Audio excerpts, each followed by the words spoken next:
Hello students, welcome to constant exam GK. इस video में geography का नया टॉपिक लेकर आ गया हूँ, एग्रीकल्चर और क्रॉप। ये चैप्टर 6 होने वाला है। अगर आप भी एसएससी सीजीएल की तैयारी कर रहे हैं तो ये वीडियो आपके लिए है। वीडियो को एंड तक जरूर देखिएगा और हर एक क्वेश्चन को सिलेक्टिव है और मोस्ट इम्पॉर्टेंट है। सभी क्वेश्चन के साथ आपको फैक्ट्स भी दिए जाएंगे जिससे कि आपका पूरा कॉन्सेप्ट क्लियर होगा और साथ ही आपको फ्री पीडीएफ भी मिलेगा इस वीडियो से रिलेटेड। और इसको पूरा देखिएगा और प्रैक्टिस के लिए इस वीडियो को भी डाउनलोड कर लीजिएगा। टेलीग्राम चैनल पर इस पीडीएफ का लिंक मिल जाएगा और टेलीग्राम चैनल का लिंक आपको वीडियो के डिस्क्रिप्शन में मिल जाएगा। तो चलिए बिना टाइम वेस्ट करके वीडियो करते हैं स्टार्ट। पहला क्वेश्चन है, भारत में सबसे अधिक चावल उत्पादक राज्य कौन सा है? ऑप्शन सी पश्चिम बंगाल। देखिए, जितने भी क्वेश्चंस हैं उन सभी को मैंने बाइलिंगुअल तरीके से वीडियो कवर किया है। तो अगर आप किसी भी स्टेट से हैं और किसी भी मीडियम से तैयारी कर रहे हैं तो एसएससी सीजीएल की तैयारी में जो पेपर्स आते हैं वो हिंदी और इंग्लिश दोनों ही क्वेश्चंस लैंग्वेज में होते हैं। तो आपको ये वीडियो आपके लिए एक सिंपल और आपके लिए हेल्पफुल होगा, जो कि आप हिंदी और इंग्लिश दोनों में ही कर पाएंगे। और जितने भी फैक्ट्स मैंने दिए हैं इस वीडियो में हर एक क्वेश्चन के साथ, उसको आप कॉपी पेन लेकर बैठिएगा और सभी का जो फैक्ट्स हैं उसको वीडियो को पॉज करके उन सभी फैक्ट्स को नोट्स बनाते हुए चलिएगा ताकि आपका पूरा कॉन्सेप्ट क्लियर होता रहेगा। देखिए, पश्चिम बंगाल में चावल उत्पादक में पहले स्थान पर है और 2024-25 में देश में चावल का उत्पादन रिकॉर्ड स्तर लगभग 149 मिलियन टन तक पहुंच गया था। नेक्स्ट क्वेश्चन है, भारत में सबसे अधिक गेहूं उत्पादक राज्य कौन सा है? Option C Uttar Pradesh. उत्तर प्रदेश 2024-25 में देश में गेहूं उत्पादन रिकॉर्ड 117.5 मिलियन टन तक पहुंच गया था और सरकार द्वारा न्यूनतम समर्थन मूल्य एमएसपी भी किसानों को प्रोत्साहित करता है। जितने भी इम्पॉर्टेंट फैक्ट्स हैं आपको काम दे रहा हूँ, ये आपका होमवर्क हर एक वीडियो में, हर एक टॉपिक में, हर एक क्वेश्चन में जितने भी फैक्ट्स हैं ये आपका काम है कि आप खुद नोट्स बनाइएगा और वीडियो को पॉज करके कॉपी पेन लेकर बैठिएगा ताकि जितने भी इम्पॉर्टेंट फैक्ट्स हैं वो भी आपको कवर होते रहें और आपका पूरा कॉन्सेप्ट क्लियर हो जाए। भारत में सबसे अधिक गन्ना उत्पादक राज्य कौन सा है? Option C Karnataka. 2024-25 में भारत में गन्ना उत्पादन रिकॉर्ड स्तर पर रहा है। गन्ना फसल लगभग 10 से 12 महीनों में तैयार होती है। नेक्स्ट क्वेश्चन है, भारत में सबसे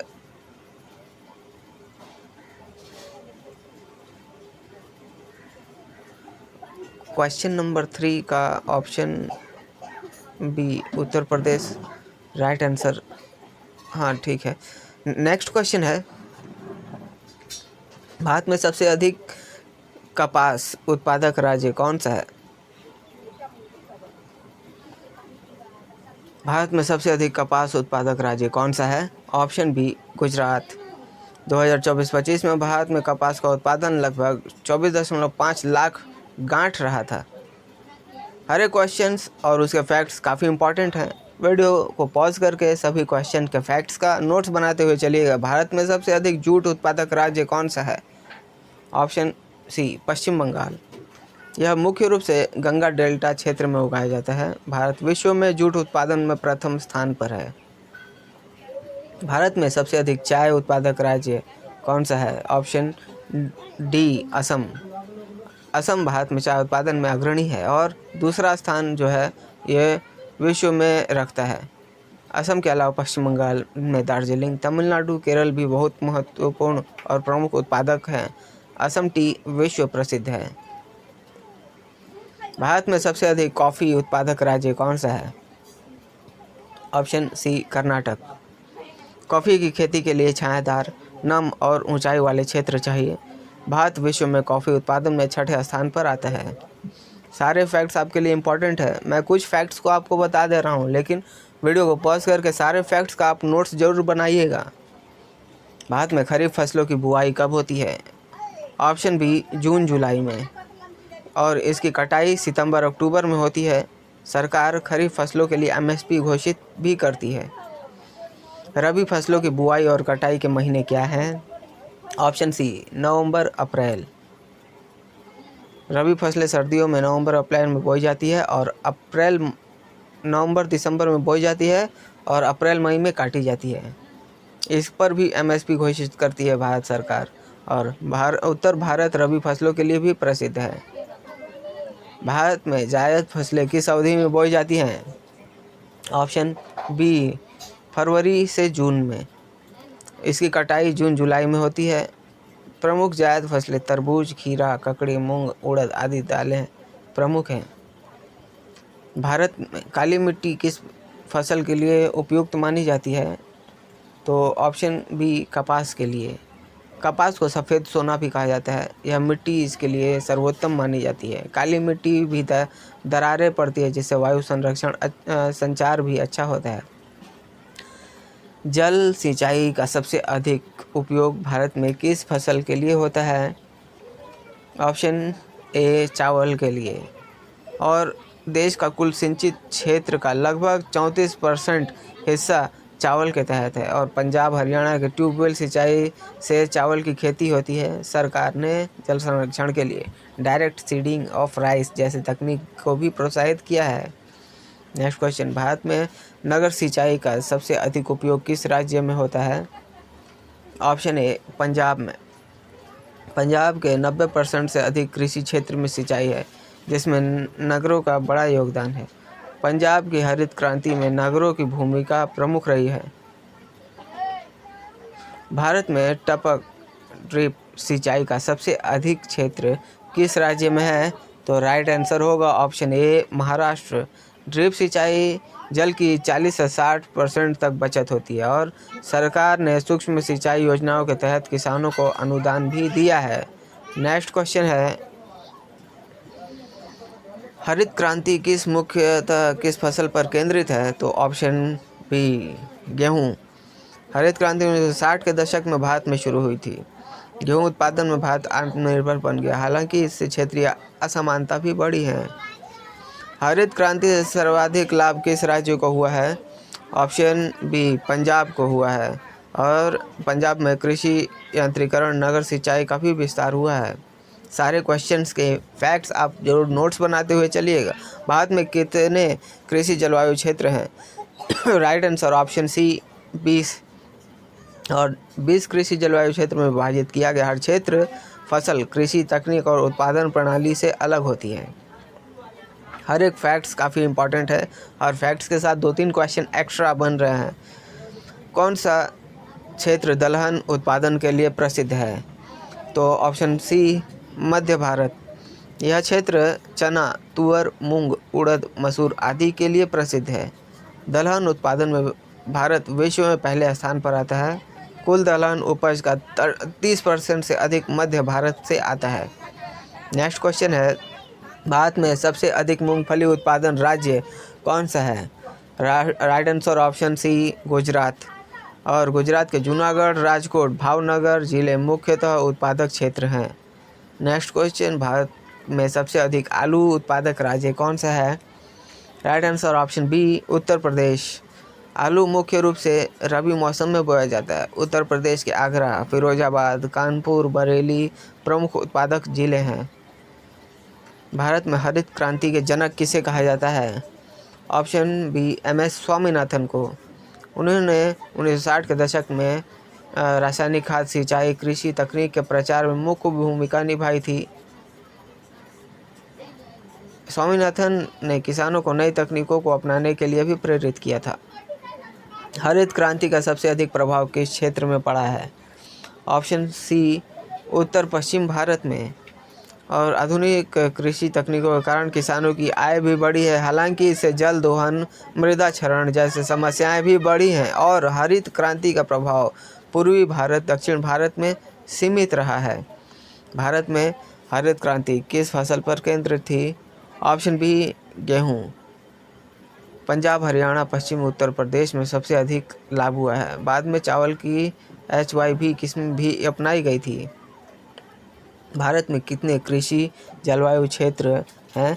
तो ऑप्शन सी 20। इस क्षेत्र में फसलें, कृषि तकनीक और उत्पादन प्रणाली भी अलग है। फसल योजना अनुसंधान में इन क्षेत्रों की भूमिका अहम है। नकदी फसल का उदाहरण क्या है? ऑप्शन सी कपास। नकदी फसलों की खेती से ग्रामीण अर्थव्यवस्था को बल मिलता है। खाद्य फसल का उदाहरण क्या है? ऑप्शन सी चावल। चावल भारत की सबसे महत्वपूर्ण खाद्य फसल है। खाद्य फसलें किसानों की आजीविका का आधार हैं। नेक्स्ट क्वेश्चन है प्रधानमंत्री किसान सम्मान निधि योजना का मुख्य उद्देश्य क्या है? ऑप्शन बी किसानों को प्रत्यक्ष आय सहायता देना। इसमें 6,000 रुपये प्रत्यक्ष आय सहायता दिया जा रहा है और ये 2019 में शुरू हुआ था। योजना का लाभ 2 हेक्टेयर तक का जोतने वाले किसानों को मिलता है और यह पारदर्शी और डिजिटल प्रणाली पर आधारित है। न्यूनतम समर्थन मूल्य यानी एमएसपी किसके लिए घोषित किया है? तो ऑप्शन ए कृषि फसलों के लिए। एमएसपी 23 फसलों के लिए घोषित किया गया जिसमें धान, गेहूं, दाल, तिलहन आदि आते हैं। नेक्स्ट क्वेश्चन है प्रधानमंत्री फसल बीमा योजना का मुख्य उद्देश्य क्या है? ऑप्शन बी किसानों को बीमा सुरक्षा देना। 2016 में यह योजना शुरू हुई थी और किसानों को कम प्रीमियम पर इसमें बीमा का कवर भी मिलता है। भारतीय कृषि अनुसंधान परिषद का मुख्य कार्य क्या है? कृषि अनुसंधान और शिक्षा। इसकी स्थापना 1929 को हुई थी। ICAR मुख्य कार्य कृषि अनुसंधान, शिक्षा और विस्तार सेवाएं प्रदान करता है। देखिए हर एक क्वेश्चन का फैक्ट्स है जो कि आपको खुद नोट्स बनाने होंगे कॉपी पेन लेकर, ताकि आपको पूरा कॉन्सेप्ट क्लियर हो जाए। नकदी फसल और खाद्य फसल मुख्य अंतर क्या है? ऑप्शन सी नकदी फसल बेचने के लिए और खाद्य फसल खाने के लिए उगाई जाती हैं। इनके सारे कुछ फैक्ट्स हैं, आप वीडियो को पॉज करके इन सारे फैक्ट्स को जरूर कवर करते हुए चलिएगा। भारत में प्रमुख नकदी फसलें कौन कौन सी हैं? ऑप्शन बी कपास, गन्ना, जूट, चाय, कॉफ़ी इत्यादि। सारे इम्पॉर्टेंट फैक्ट्स काफ़ी इम्पॉर्टेंट हैं। भारत में प्रमुख खाद्य फसलें कौन सी हैं? राइट आंसर ऑप्शन बी गेहूँ, चावल, मक्का, दाल, बाजरा।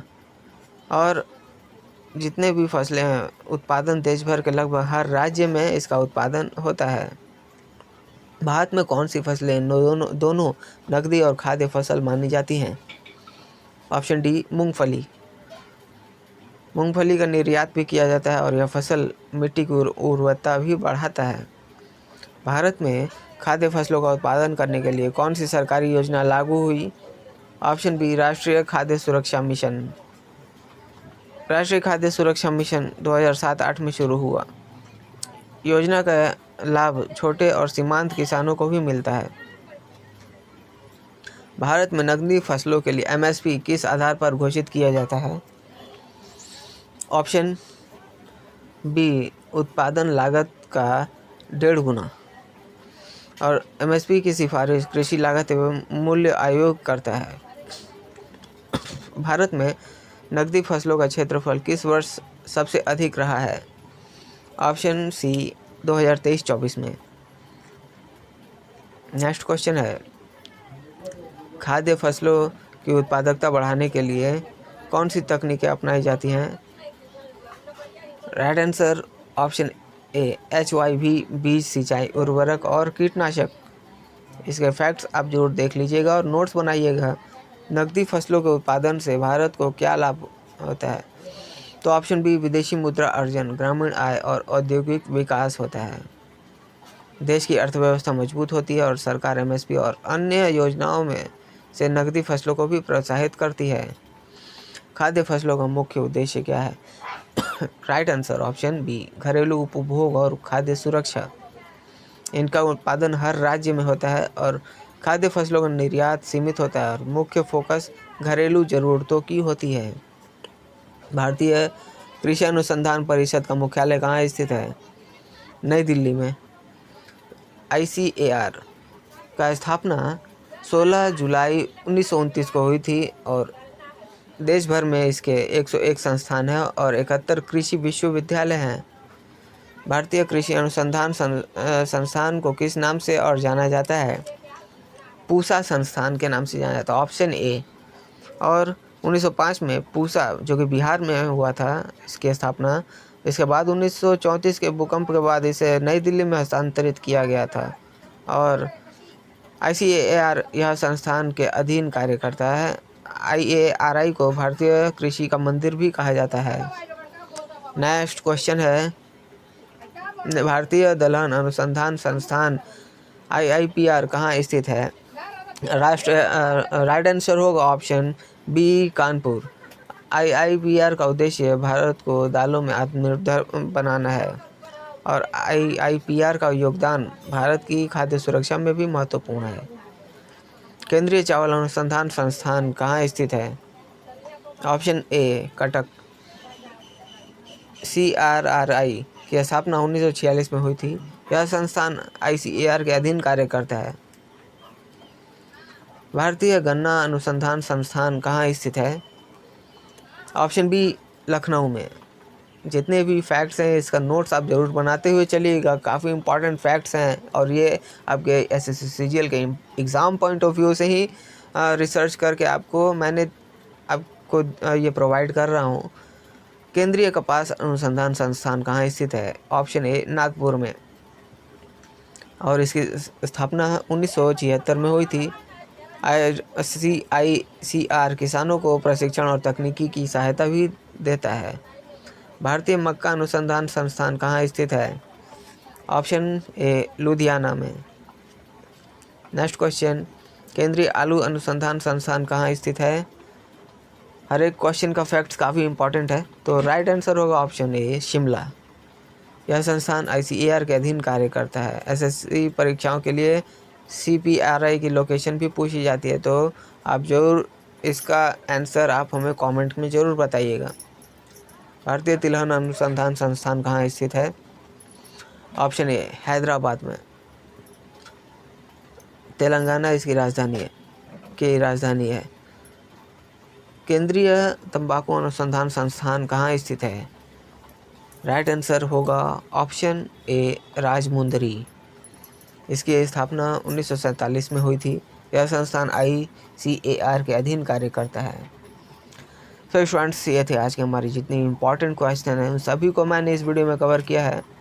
वीडियो के जितने भी इम्पॉर्टेंट क्वेश्चंस और उनके जो फैक्ट्स हैं इसमें काफ़ी रिसर्च लगी है हमारी पूरी टीम की, तो इसके लिए वीडियो पर एक लाइक ज़रूर कर दिएगा और चैनल पर नए हैं तो चैनल को भी ज़रूर सब्सक्राइब कर दीजिएगा, क्योंकि इस तरह के वैल्यूएबल वीडियोस मैं आपके लिए हमेशा बनाते रहता हूँ। अगर आपने हमारे पिछले वीडियोस को नहीं देखा है तो आप हमारे चैनल पर चेकआउट कर सकते हैं, जहाँ मैंने डिफरेंट जो टॉपिक्स आपके SSC CGL के लिए बनाए हैं उन सभी का मैंने एक प्लेलिस्ट बनाकर रख दिए हैं। वहाँ पे आप सारे टॉपिक्स को कवर कर सकते हैं प्लेलिस्ट के माध्यम से, और ये SSC CGL के ही प्लेलिस्ट बनाए गए हैं। तो चलिए मिलते हैं नेक्स्ट वीडियो में, तब तक के लिए कीप वॉचिंग, कीप प्रिपेयरिंग।